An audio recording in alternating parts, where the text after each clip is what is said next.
A las 10:30 en punto. Por lo tanto, empezamos a las 10:30 en punto. Era lo que estaba previsto, ¿no? Lo que estaba previsto. Bueno, muchas gracias, Juan, por esas palabras, siempre gratas, como todas las tuyas. Y, en fin, quería hacer un breve recuerdo a nuestro común amigo Cedro López Cuesta, que este año no está aquí, pero y el pasado tampoco, pero bueno, esta vez ya de manera definitiva y irremediable.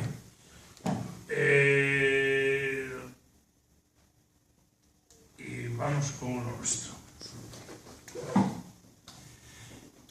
William Faulkner escribe en una fábula su novela sobre la Gran Guerra, a la que anteriormente había dedicado algunos cuentos excelentes, como Todos los pilotos muertos, Adastra, Victoria, Grieta, etc., y en la que él aseguraba haber participado, aunque muchos que se ocuparon de su biografía lo nieguen, una frase poco amable sobre la neutralidad española al enumerar a los países hasta entonces libres de la guerra. Los holandeses, que estaban alejados del curso normal de las invasiones alemanas, y los españoles, demasiado pobres para realizar incluso una excursión de 2 días por el frente, como hicieron los portugueses. Los españoles no intervinieron en la Gran Guerra, como tampoco intervinieron en las cruzadas, y si no fue tangencialmente en las guerras europeas del siglo XVII, y no intervinieron en la Segunda Guerra Mundial. Esto fue bueno o malo. En cierta medida fue malo y contribuyó al ensimismamiento de España con respecto a Europa, y en el caso de la Gran Guerra de 1914-1918, España no fue capaz de sacarle el partido debido a su neutralidad, como indican diferentes escritores, Julio Camba, entre otros. No obstante, y a pesar de su neutralidad, en España se produjeron casos de beligerancia, bien que entre públicos minoritarios, pertenecientes principalmente a los estamentos intelectual y político, y que Ramón Pérez de Ayala describe en el famoso artículo Don Tancredo, publicado en el Semanario de España en 1915, a la manera taurina. Esa especie de neutralidad marmórea, escribe Ayala, en ningún caso es posible, y menos en el caso de España, cuya psicología política es ni más ni menos que un producto de las plazas de toros. El dividirse en 2 enconados partidos por los aliados y por Alemania, el vocear, el discutir, el apasionarse, el imprecar, el zaherir, nada de ello debiera dar que temer al gobierno. Cuando un joselista y un belmontista polemizan, a 2 dedos del pugilato en apariencia, no quiere decir que en la primera corrida se echen al ruedo a bregar por su ídolo y a alinearle el toro. El pueblo español está acostumbrado a ver los toros desde la barrera, a camurrear en los tendidos y de ahí no pasa.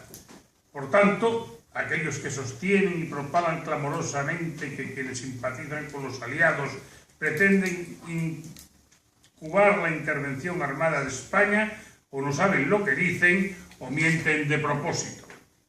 No creo que haya ningún español partidario de la intervención armada en la guerra europea. En este frente local de la Gran Guerra no corrieron ríos de sangre, sino de tinta, y sus campos de batalla fueron los cafés, los casinos provincianos, los ateneos, las redacciones de los periódicos, los mapas con sus correspondientes banderitas y las trastiendas de la política. Y por una sola vez en la historia bélica universal no se disparó un solo tiro en el curso de la guerra, y lo que tal vez sea tan sorprendente o más, todos los combatientes pertenecían a la clase media. El pueblo llano, que siempre nutre los ejércitos que combaten en todas las guerras, se encontraba ausente de estos combates y escaramuzas. Fue también en España la Gran Guerra una guerra de características urbanas. Los ejércitos se desplegaban en ciudades, en las capitales de provincias y en las villas con café y casino. Ese ambiente bélico singular está descrito con brillantez y humorismo en la novela Los que no fuimos a la guerra de Wenceslao Fernández Flórez. novela que se lee con nostalgia, pues 22 años más tarde, España no supo ser neutral consigo misma, enconándose en una guerra de verdad, cuando en 1914-1918 había librado con gallardía grandes batallas de papel. Condición indispensable para una guerra es que los combatientes se alineen y tomen posiciones. El gobierno español se declaró neutral muy temprano. 3 días después de que las tropas del Kaiser invadieran Bélgica, el gobierno de Eduardo Dato proclama la neutralidad española el 7 de agosto de 1914. Pero al tiempo se van haciendo los preparativos para la batalla de tinta y papel que habría de librarse simultáneamente a la de bombardeos, cargas y trincheras. Los primeros en abrir fuego fueron los aliadófilos, que firman el manifiesto de adhesión a las Naciones Aliadas, en buena parte redactado por Ramón Pérez de Ayala. Se inicia lo que Christopher Cobb llamaría una guerra de manifiestos a las que son tan aficionados los intelectuales. Entre los firmantes figuran los escritores Ramón Pérez de Ayala, Ramón del Valle Inclán, Ramón Menéndez Pidal, Gregorio Marañón, Manuel Azaña, Zorín, Américo Castro, Fernando de los Ríos, Manuel Bartolomé Cosío, Benito Pérez de Galdós, Armando Palacio Valdés, Luis Araquistain, José Carner, Enrique de Mesa, Gabriel Alomar, Gumersindo de Azcárate, Ramiro de Maeztu, Manuel Ciges Aparicio, etc.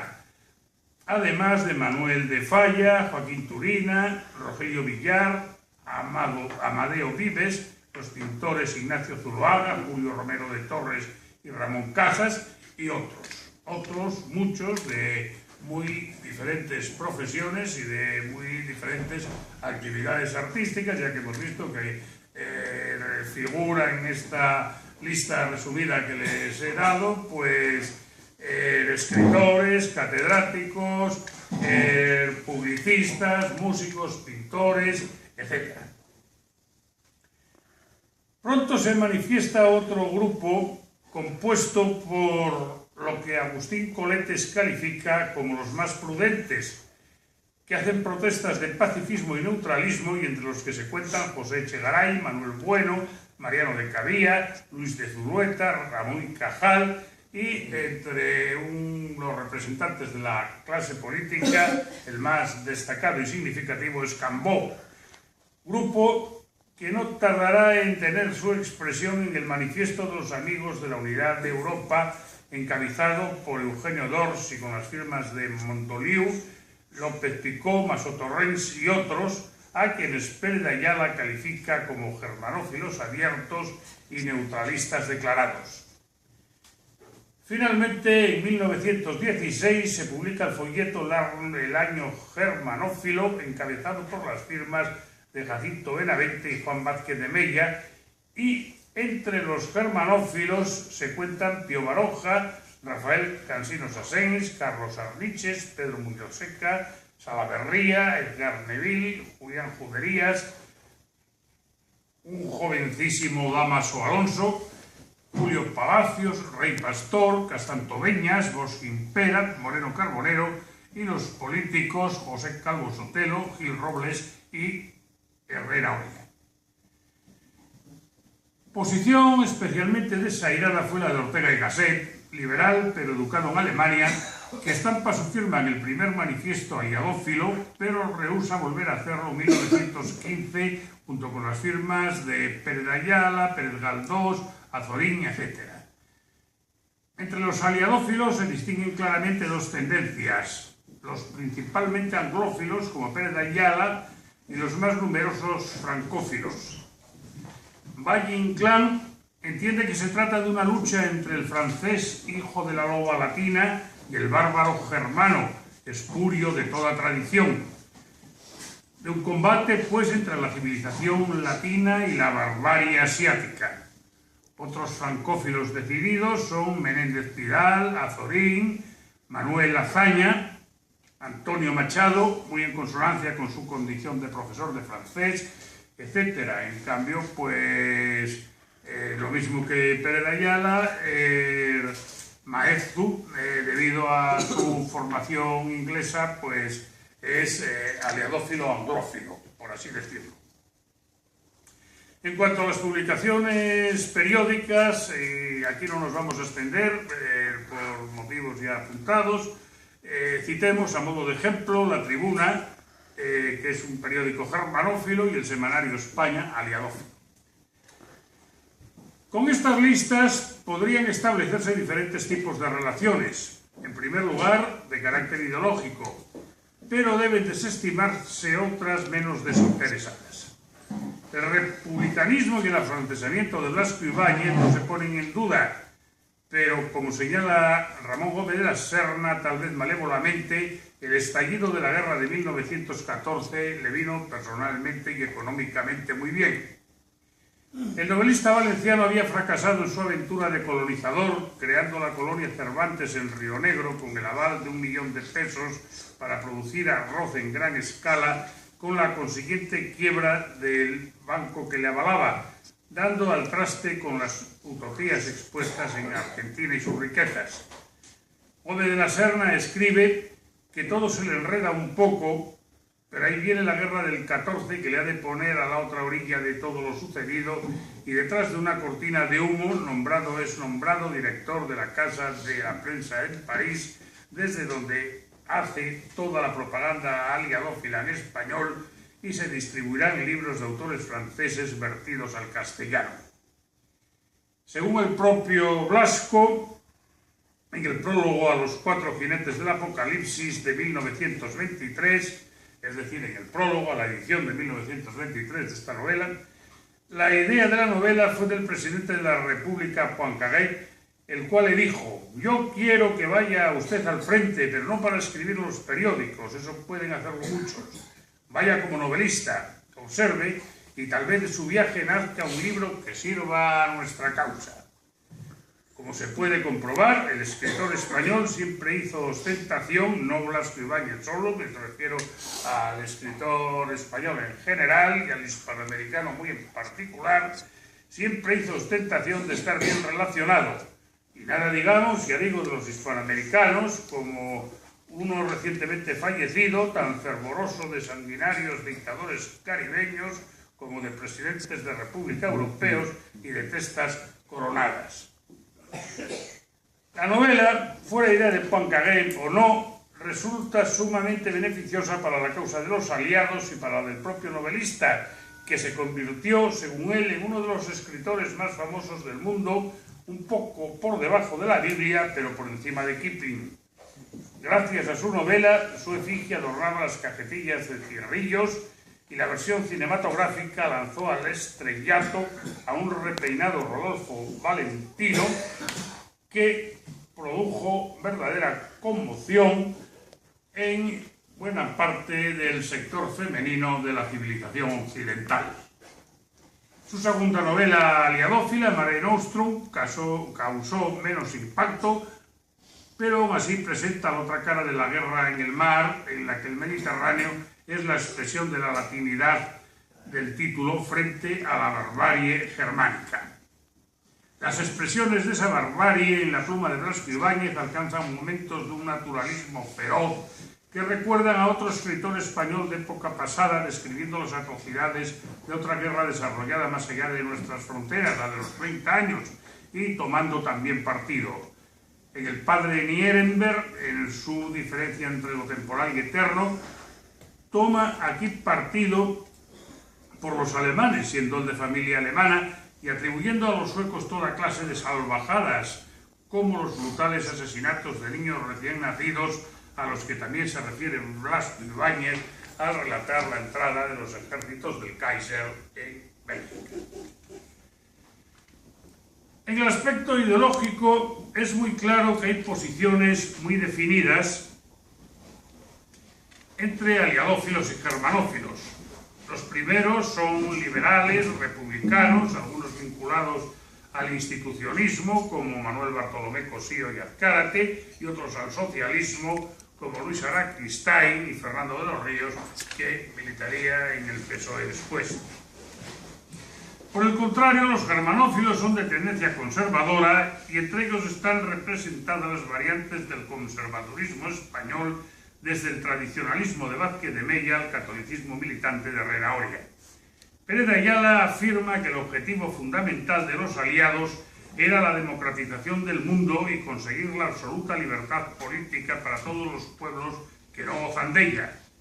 Por el contrario, los germanófilos, al producirse la caída de Alemania, consideraron que aquello era la puerta abierta a la revolución, y así José Pla anota en el cuaderno gris el 12 de noviembre de 1918 que en Palafrugell, la casa en la que mayor impacto y mayor tristeza, mayor miedo y mayor alarma causó la pérdida de Alemania, fue en la rectoría, en la casa del párroco. Todos los elementos conservadores, reaccionarios y clericales de Palafrugell quedaron aquel día muy deprimidos, al tiempo que los liberales y los federalistas organizaban charangas en homenaje a la victoria aliada.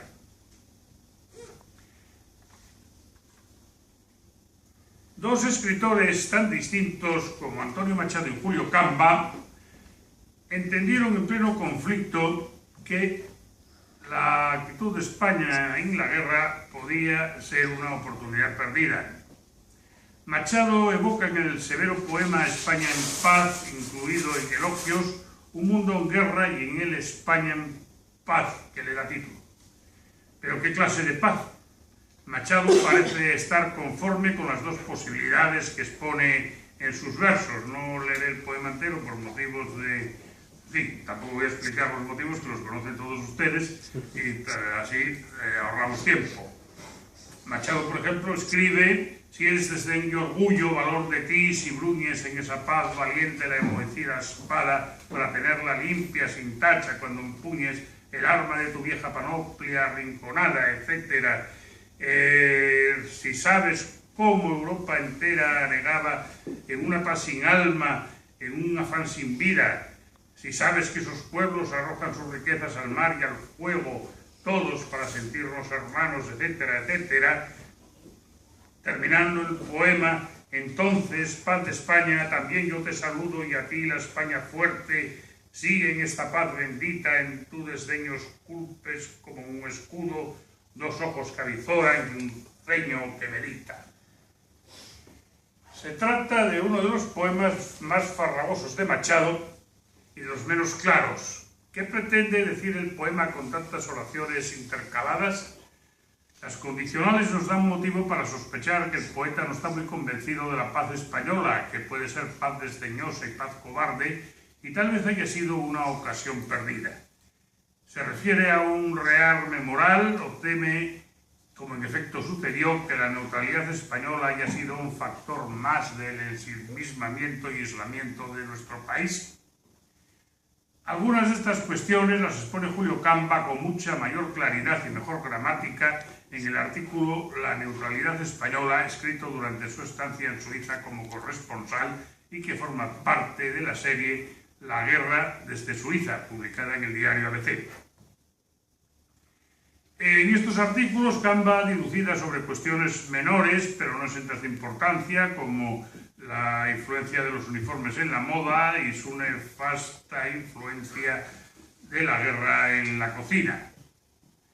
En Suiza, país neutral lo mismo que España, se plantea la guerra en términos de aliadófilos y germanófilos, pero aquí de manera natural o digámoslo nacional, ya que las partes francesa e italiana eran aliadófilas, como era de esperar, y la alemana germanófila. Entre Zúrich y Ginebra hay la misma distancia moral que entre Francia y Alemania, afirma Camba. Y mientras en España la guerra se debatía en los cafés, en los casinos y en las redacciones de los periódicos, Suiza es todo ello un campo de batalla en el que combaten desde hace tiempo, escribe Camba, Francia y Alemania en el idioma, en la industria, en la cultura y hasta en la cocina. El cronista insiste en la pesadez alemana y en la ligereza latina, y no cabe duda de parte de quién está este sutil humorista. Y como es natural, traslada con frecuencia la situación general a la particular de España, por ejemplo, en lo que se refiere al aprovechamiento de la neutralidad.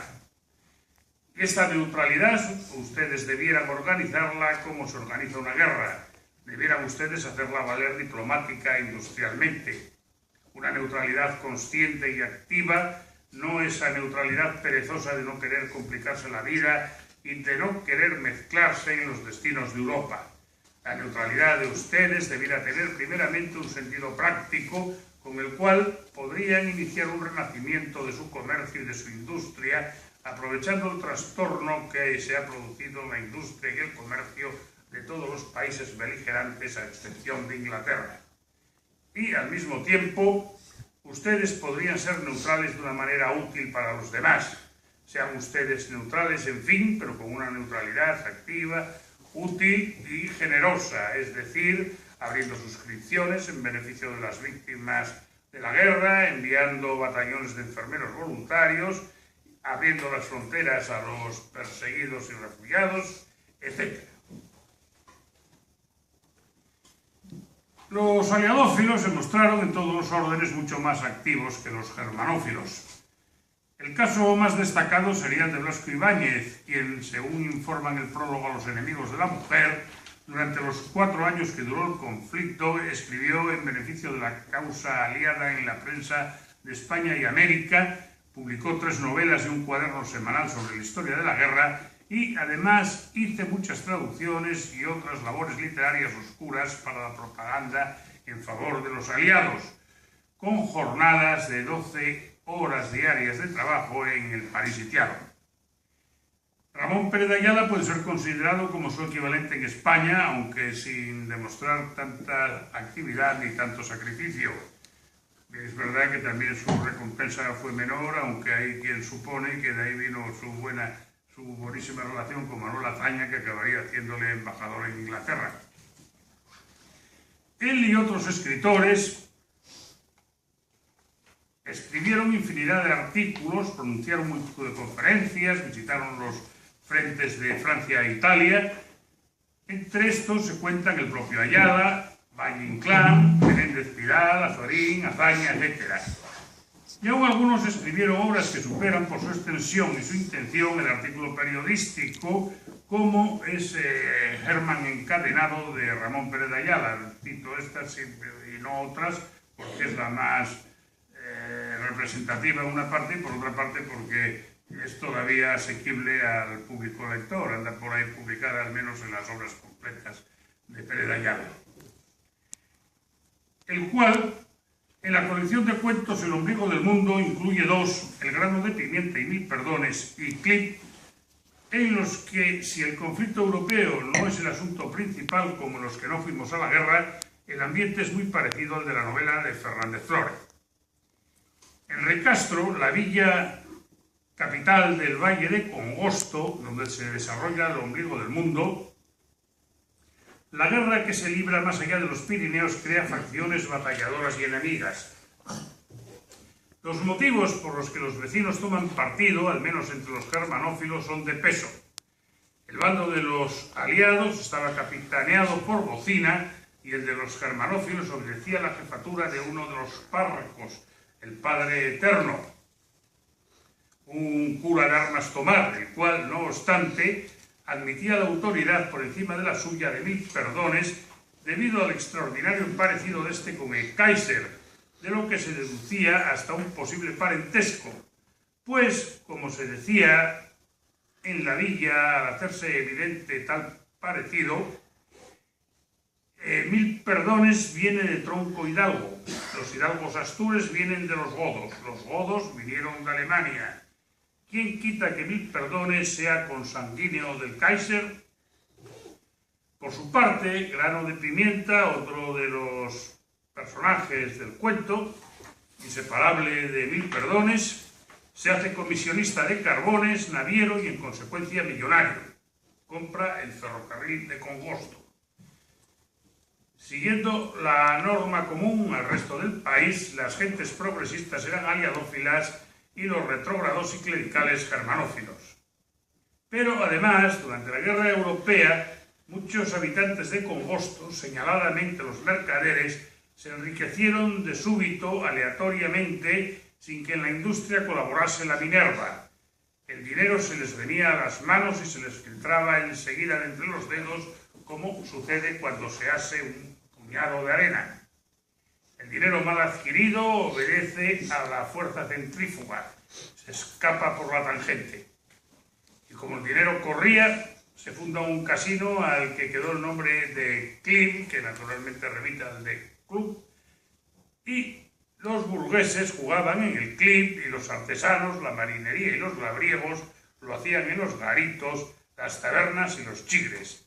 Fueron días de mucho juego, de mucha abundancia y de mucha juerga en Rey Castro, que acabó como acabó. O sea, que acabó la guerra y se acabó el dinero. No podemos pasar por alto dos obras muy poco conocidas de Valle Inclán, la narración La medianoche y la breve pieza dramática Casi esperpento en la luz del día, ambas subtituladas Visión estelar de un momento de la guerra. La medianoche es un día en la guerra. A pesar de sus pocas páginas, presenta una visión general del conflicto, estableciendo la misma diferencia que media entre la visión del soldado que se bate sumido en la trinchera y la del general que sigue los accidentes de la batalla encorvado sobre el plano. Esta intuición taumatúrgica de los parajes y de los sucesos, esta comprensión que parece fuera del espacio y del tiempo, no es sin embargo ajena a la literatura y aún puede asegurarse que es la engendradora de los viejos poemas primitivos, vasos religiosos, donde son dispersas voces y dispersos relatos que se han juntado al cabo de los siglos en un relato máximo, cifra de todos, en una visión suprema, casi infinita, de infinitos ojos que cierran el círculo. Destaca en el relato la diferencia establecida entre el cielo y la tierra. La luna navega por cielos de claras estrellas, por cielos azules, por cielos nebulosos. Desde los bosques montañeros de la región alsaciana hasta la costa brava del mar norteño se acechan dos ejércitos agazapados en los fosos de su atrincheramiento, donde hiede a muerto como en las jaulas de las hienas. La tierra está toda ocupada por trincheras. Las trincheras, describe Valle Inclán, son zanjas borrosas y angostas, amarillentas aguas de lluvia y avenidas las encharcan. Y más allá de las trincheras, el enemigo y la noche. En las sombras de la noche, largos convoyes que llevan municiones al frente de batalla ruedan por los caminos. Se despliega frase tras frase el plástico fluir de la palabra valleinclaresca que describe un mundo oscuro, húmedo, peligroso, casi prehistórico, casi mineral, totalmente meteorológico. Tras las nieblas se perfila la masa de un ejército. Asistimos a fenómenos cósmicos más allá del control del hombre y más allá del humano. Son viñetas nocturnas en el barro de las trincheras y bajo la noche negra enrojecida por las explosiones y por los cohetes que abren sus rosas en el aire y los reflectores exploran la campaña y la esclarecen hasta el confín de bosques y montes. Y de la visión general de las luminarias bélicas del cielo, explosiones, cohetes, reflectores, disparos de señales, se desciende a la tierra y al primer plano, y de la inhumanidad majestuosa de la batalla se pasa a la piedad por un pobre perro cojo. Se muestra de pronto el espectro de un pueblo en ruinas, quemado y saqueado, mientras por la carretera, en el ostrego del reflector, corre cojeando algún perro sin dueño. La guerra pertenece a un orden más allá de lo humano y más profundo, como la tempestad o el mar. La guerra, escribe Valle, tiene una arquitectura ideal que solo los ojos del iniciado pueden alcanzar y así está llena de misterio telúrico y de luz. En ninguna creación de los hombres se revela mejor el sentido profundo del paisaje y se religa mejor con los humanos destinos. Un impulso sobrehumano mueve a los ejércitos. Aquella ciega voluntad genesíaca que arrastra a los héroes de la tragedia antigua ruge en las batallas. El espectáculo es plástico. Palidecen las estrellas y el rojo resplandor de los incendios se levanta sobre el horizonte y sonoro. Es un mugir espantoso como en los eclipses de sol tienen los toros en la dehesa. Sobre el horizonte tiembla de continuo el resplandor de la batalla y el tronar de la artillería parece una voz que saliese de los abismos de la tierra. Pero la mirada del escritor se fija también, llena de piedad, en las humildes víctimas. El carro comienza a rodar y las tres mujeres se santiguan. Poco después la madre dormita. El carro rueda por una carretera toda en claro de luna. Las muchachas miran con recelo el camino, levantan las lonas y sus ojos tristes siguen la luz roja de los aviones que cruzan el cielo como estrellas errantes. Es el reverso de la magnificencia de la guerra, las ciudades destruidas por los bombardeos, las migraciones de la población civil, el hospital de sangre, los niños masacrados. El novelista se ha imaginado literariamente la Tercera Guerra Carlista, pero aquí presencia una guerra de verdad como observador, aunque pasajero, y sin renunciar a su visión mítica. Algunas estampas parecen sacadas de su Galicia trágica. La muerte de un bebé, las velas encendidas sobre los alemanes muertos, el marinero bretón que sabe que los vivos y los muertos no deben dormir juntos. En los cuadros escénicos de La luz del día hay menos emoción y grandeza plástica y sobrecogimiento lírico, pero el fervor latino de quien se considera miembro de una gran civilización frente a la barbarie es el mismo en ambas obras. Para él, los alemanes tienen el viejo concepto judaico y su mentalidad y toda su moral es judaica y su idea de Dios. El Kaiser, en las pragmáticas y en las arengas, todavía no ha nombrado una vez a Cristo Jesús. Terminemos recordando un libro espléndido de un autor que por su edad no intervino en las batallas de papel de la Gran Guerra, Manuel Chávez Nogales. Los primeros capítulos del maestro Juan Martínez, que estaba allí, libro publicado en 1934, presenta al mencionado Juan Martínez, bailarín de flamenco natural de Burgos y La Sole, tan quitados de la pena en Constantinopla el día que estalla la Gran Guerra, y aunque los turcos estaban tan europeizados como si hubiesen sido presionados por la institución libre de enseñanza, las cosas se les ponen difíciles porque al principio la guerra no se notaba mucho, pero todo fue cambiando. Ya de por sí es extraordinario que haya un bailarín de flamenco de Burgos que haya ido a bailar flamenco a Constantinopla, ¿no? En Turquía proyectaban películas de propaganda alemana, pero al ver a los soldados armados de bayoneta avanzando hacia el espectador, es decir, hacia la cámara cinematográfica, el público turco escapaba de los cines. Y en Belgrado celebraron la entrada de Rumanía en la guerra con un gran festejo en las plazas, un festejo público, hasta que al cabo de 2 horas, por la proximidad, naturalmente, llegó un avión alemán, soltó varias bombas y disolvió el jolgorio. El libro está lleno de anécdotas de este